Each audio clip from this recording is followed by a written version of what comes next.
Guys, Kerala Blasters back to losing track. ഈ വർഷത്തെ ആദ്യത്തെ പരാജയം എഗെയിൻസ്റ്റ് ഈസ്റ്റ് ബംഗാൾ. കഴിഞ്ഞ 3 മത്സരങ്ങളായിട്ട് നമ്മൾ 3 മത്സരങ്ങളിൽ നിന്ന് 7 പോയിൻ്റൊക്കെ നേടി നിൽക്കുന്നൊരു സാഹചര്യമായിരുന്നല്ലോ ഉണ്ടായിരുന്നത്. ഈസ്റ്റ് ബംഗാളാകട്ടെ കഴിഞ്ഞ 3 മത്സരമായിട്ട് തുടർ തോൽവികളാണ്. നമ്മൾ പറഞ്ഞിട്ടുള്ളൊരു കാര്യം തന്നെയാണ്. എന്താണെങ്കിലും ഈ വർഷത്തെ ആദ്യത്തെ തോൽവി കേരള ബ്ലാസ്റ്റേഴ്സ് നേരിടുന്നു അങ്ങ് കൊൽക്കത്തയിൽ പോയി ഈസ്റ്റ് ബംഗാളിനെതിരെ എന്നുള്ളതാണ്. 2-1 എന്ന് പറയുന്നൊരു സ്കോറിലാണ് ഈ ഒരു മത്സരം ഈസ്റ്റ് ബംഗാൾ വിജയിക്കുന്നത്. ഈ ഒരു മത്സരത്തിൻ്റെ ഫസ്റ്റ് ഹാഫും സെക്കൻഡ് ഹാഫും ഒന്ന് മാറ്റിയും കയറ്റി പറയുകയാണെങ്കിൽ, ഫസ്റ്റ് ഹാഫ് എൻ്റെ പൊന്നോ ഇപ്പം ആദ്യത്തെ ഒരു 10 മിനിറ്റിൽ കുറച്ച് മെനയായിട്ട് കളിച്ച് വന്നതിന് ശേഷം അതിന് ശേഷം ഉണ്ടായിട്ടുള്ള മിനിറ്റ്സുകൾ ദുരന്തം ഓഫ് ഇന്ത്യ ആയിരുന്നു. ഒരു ഷോട്ട് ഓൺ ടാർഗറ്റ് പോലും ഈ ഒരു മത്സരത്തിൽ നമുക്ക് ആദ്യ പകുതിയിൽ ബ്ലാസ്റ്റേഴ്സിൻ്റെ ഭാഗത്തു നിന്ന് കാണാനായിട്ട് സാധിച്ചിട്ടുണ്ടായിരുന്നില്ല. സോ ഈസ്റ്റ് ബംഗാളിൻ്റെ ഭാഗത്തു നിന്നാണെങ്കിൽ ബാക്ക് ടു ബാക്ക് അറ്റാക്കും കാര്യങ്ങളൊക്കെയാണ് നമുക്ക് ആദ്യ പകുതിയിൽ തന്നെ ഒരു കണ്ടിട്ടുണ്ടായിരുന്നത്. ആദ്യ പകുതിയിൽ സച്ചിൻ സുരേഷിൻ്റെ ഒരു നല്ല സേവും കാര്യങ്ങളൊക്കെ വന്നിട്ടുണ്ട് ധീമിയുടെ ഒരു ഷോട്ടിൽ നിന്ന്. അതിനുശേഷം ഒരു സെറ്റ് പീസിൽ അഗെയിൻ ക്ലൈറ്റൻ്റെ ഒരു ഷോട്ടാണ്. അത് എന്താ പറയുക, സച്ചിന് വീണ്ടും അത് ക്യാച്ച് ചെയ്യാൻ പറ്റുന്നില്ല. ഈ നിരന്തരമായിട്ടുള്ള മിസ്റ്റേക്സ് അഗെയിൻ ഒരു ഗോൾ കീപ്പറുടെ ഭാഗത്തു നിന്ന് വരുന്നു എന്ന് പറയുന്നത് കുറച്ച് ബുദ്ധിമുട്ടാണ്. എങ്കിൽ കൂടി അദ്ദേഹത്തിൻ്റെ ഭാഗത്തു നിന്ന് നല്ല സേവ്സും ഉണ്ടായിട്ടുണ്ട് എന്നുള്ളതാണ്, അതും എടുത്തു പറയണം. പക്ഷേ ഈ ഒരു മിസ്റ്റേക്ക് ഗോളിലേക്ക് പോയില്ല, അത് സെലിസിന് കൺവേർട്ട് ചെയ്യാൻ പറ്റിയില്ല എന്നുള്ളൊരു ഫാക്ടർ ഒഴിച്ചു കഴിഞ്ഞാൽ അതും ആയിരുന്നേ വീണ്ടും ഒരു ബ്ലണ്ടർ മിസ്റ്റേക്കിൽ നിന്നൊരു ഗോൾ വന്നു എന്നുള്ളൊരു സാഹചര്യത്തിലേക്ക് നമുക്ക് പറയേണ്ടി വന്നേനെ. എന്തായാലും ആദ്യത്തെ ഗോള് ഈസ്റ്റ് ബംഗാൾ സ്കോർ ചെയ്യുന്നത് ഒരു കൗണ്ടർ സിറ്റുവേഷനിലാണ്. നമുക്ക് കിട്ടിയ സെറ്റ് പീസ് സിറ്റുവേഷനാണ്. അതൊരു കൗണ്ടർ നന്നായിട്ട് മുതലാക്കാൻ സാധിച്ചു. PB വിഷ്ണുവിൻ്റെ റൈറ്റിലൂടെയുള്ള റണ്ണാണ്. അപ്പോൾ എനിക്ക് തോന്നുന്നു ആ ഒരു ബോൾ വരുന്ന സമയത്ത് ഫ്രെഡി അദ്ദേഹത്തെ കവർ ചെയ്യാനായിട്ടുണ്ടായിരുന്നു. പക്ഷേ വിഷ്ണു റൺ നടത്തി അത് ബോക്സിനകത്ത് കയറിയിട്ട് ഒരു ജസ്റ്റ് ചിപ്പ് ചെയ്ത് ഗോൾ കീപ്പറിൻ്റെ മുകളിലൂടെ ചിപ്പ് ചെയ്തിട്ടാണ് ആ ഒരു ഗോൾ ആക്കി മാറ്റുന്നത്. സോ ചിലരൊക്കെ ചോദിക്കുന്നുണ്ട് അത് കോറു സിംഗിന് അതൊരു ഗോൾ ലൈൻ ക്ലിയറൻസ് നടത്തിക്കൂടെ എന്നുള്ളത്. പക്ഷേ എനിക്കത് അങ്ങനെ ഒരു ഫീലിങ്സ് തോന്നിയില്ല. കാരണം കോറും ആ ഒരു കൗണ്ടർ സിറ്റുവേഷനിൽ റൺ ചെയ്താണ് വരുന്നത്. അപ്പം അതൊരു നിലം പറ്റിയുള്ള ഷോട്ടോ അല്ലാതൊരു ഷോട്ടോ ആണെങ്കിൽ അദ്ദേഹത്തിന് ഒരു കാലുകൾ കൊണ്ടോ എന്തെങ്കിലും ചെയ്യാൻ പറ്റും. ഇത് ജസ്റ്റ് ചിപ്പ് ചെയ്തുകൊണ്ട് അദ്ദേഹത്തിൻ്റെ ജഡ്ജ്മെൻറ്റ് മൊത്തത്തിൽ തെറ്റിപ്പോയി. എനിക്കൊന്ന് അതൊരു ക്ലിയറൻസ് എന്തെങ്കിലും നടത്താൻ ശ്രമിച്ചാൽ ചിലപ്പോൾ അതൊരു ഓൺ ഗോളായിട്ട് തന്നെ മാറിപ്പോകും. അപ്പം ആ ഒരു ജഡ്ജ്മെൻറ്റിൻ്റെ ഒരു കൺഫ്യൂഷൻ വന്നതാണ്.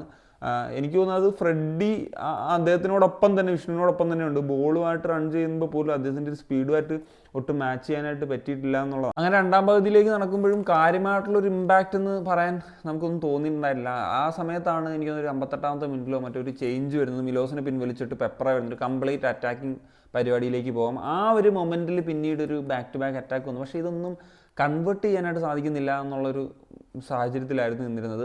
ആ ഒരു മൊമെൻറ്റിലാണ് അഗെയിൻ PB വിഷ്ണുവിൻ്റെ ഒരു മാജിക്കൽ ടച്ച് ആൻഡ് ബോക്സിനകത്തൂടെ റൺ, അതൊരു കോർണർ സിറ്റുവേഷനായിട്ട് മാറുന്നു. ആ ഒരു കോർണറാണ് ഹിജാസി മെഹർ ഒരു ഗോളാക്കി മാറ്റി 2-0 എന്ന് പറയുന്ന ഒരു കംഫർട്ടബിൾ സ്കോറിലേക്ക് അവർ എത്തിച്ചത്.